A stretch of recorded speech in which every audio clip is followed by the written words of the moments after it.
অসম লোকসেৱা আয়োগ অৰ্থাৎ APSCৰ 2024 বৰ্ষৰ কম্বাইণ্ড কম্পিটেটিভ এক্সামৰ আজি কিছু সময়ৰ পূৰ্বে ফলাফল APSC আনুষ্ঠানিকভাৱে ৰাজহুৱা কৰিছিল আৰু তাৰ ঠিক 1 ঘণ্টাৰ পাছত পুনৰ সেই ৰিজাল্ট বাতিল কৰা বুলি পুনৰ এখন নটিফিকেশ্যন ৰাজহুৱা কৰিছে।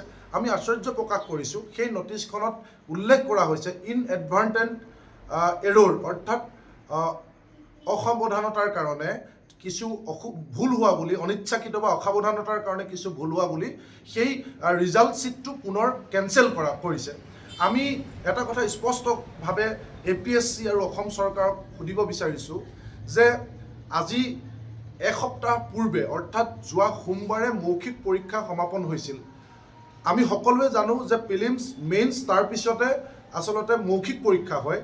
পূৰ্বৰ দুয়োটা পৰীক্ষাৰ প্ৰিলিমছ আৰু মেইনছৰ দুয়োটা পৰীক্ষাৰ ফলাফল সকলো চোৱাৰ পাছত, সকলো পৰীক্ষা নিৰীক্ষা কৰাৰ পাছত তাৰপিছত মৌখিক পৰীক্ষা অনুষ্ঠিত হয়। মৌখিক পৰীক্ষা অনুষ্ঠিত হোৱাৰ 3 দিনৰ পাছত ৰিজাল্ট ৰাজহুৱা কৰাৰ বিষয়ে ইতিমধ্যে এটা নিয়ম আমি সকলোৱে জানো যে APSCত ৰাকেশ পালৰ দিনতে সেই নিয়ম বান্ধা হৈছিল যে মৌখিক পৰীক্ষা অনুষ্ঠিত হোৱা 3 দিনৰ পিছত ৰিজাল্ট ৰাজহুৱা কৰা হ'ব।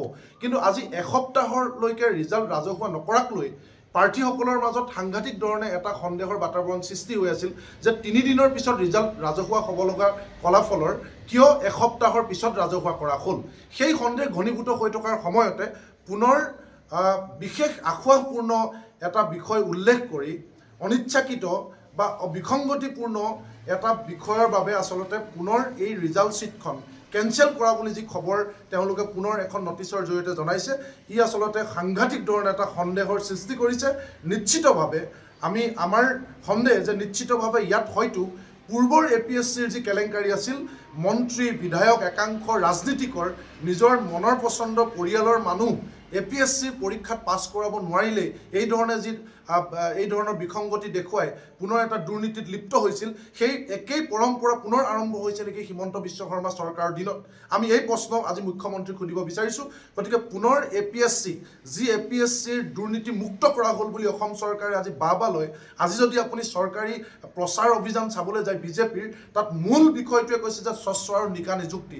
স্বচ্ছ আৰু নিকা নিযুক্তিৰ কথা কোৱা বিজেপি হিমন্ত বিশ্ব শৰ্মা ডাঙৰীয়াৰ চৰকাৰত এই ধৰণেৰে ৰিজাল্ট আউট হোৱাৰ পিছত পুনৰ বিসংগতিপূৰ্ণ ৰিজাল্ট বুলি কৈ বাতিল কৰাটো আচলতে সাংঘাতিক ধৰণে চৰকাৰখনৰ স্বচ্ছতা আৰু নিকাৰ ওপৰত এতিয়া প্ৰশ্নবোধক চিন উত্থাপন হৈছে।